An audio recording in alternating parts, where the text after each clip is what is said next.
کہ آپ بزرگان دین ہیں، صحابہ کرام ہیں، تو جتنے بھی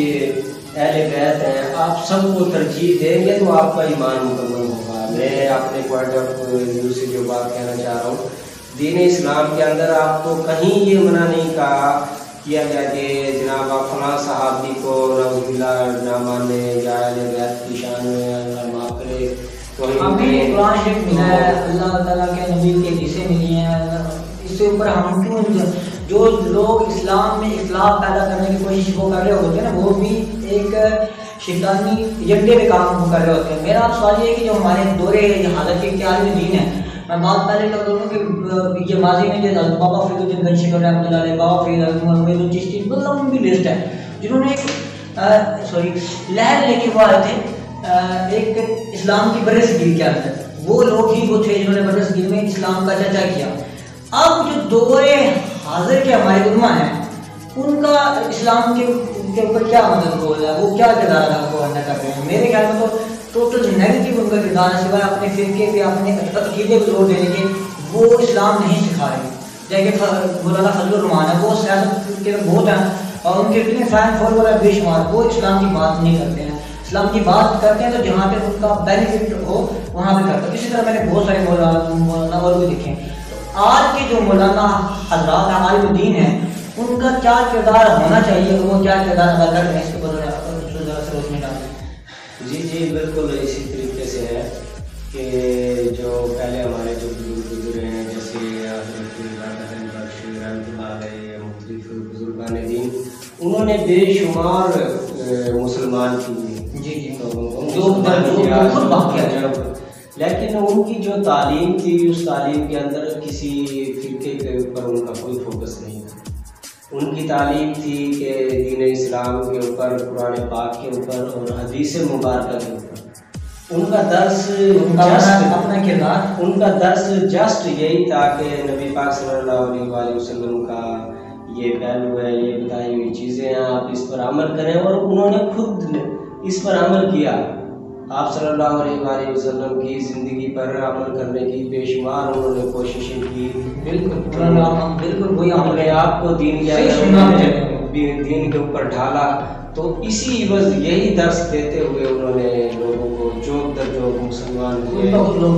تو ایسے مسلمان کیا۔ لیکن آج کے علماء کرام بس کیا کہیں، وہ فرقہ واریت سے ہی ان کو فرصت نہیں ہے۔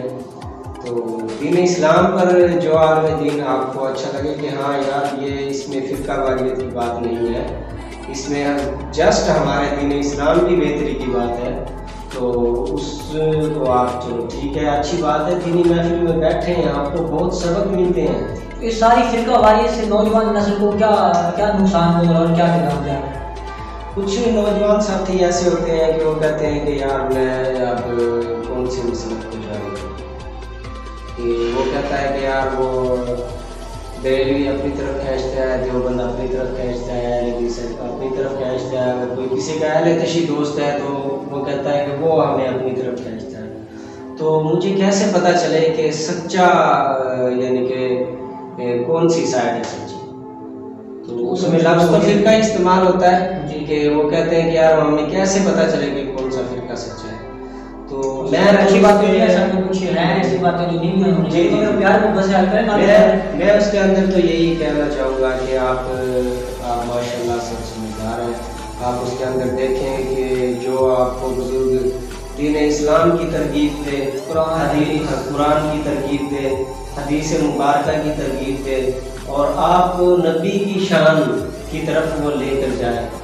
کوئی بھی عالم دین ہے، آپ اس کو یہ دیکھیں کہ وہ آپ کو نبی کی شان کی طرف اگر لے کر جا رہا ہے تو یوں سمجھو کہ آپ کی زندگی بہتر ہو رہی ہے۔ آپ حضرت محمد صلی اللہ علیہ وآلہ وسلم کے اگر فالوور بن جائیں گے تو اس سے بہتر تو کوئی بات ہی نہیں ہے، اور جس میں آپ کو ایسا درس نہ دیا جائے کہ جس میں کسی صحابہ کا، کسی اہل بیت کا یا مختلف سائڈ کا بغض شامل ہو، وہ درس آپ کو نہ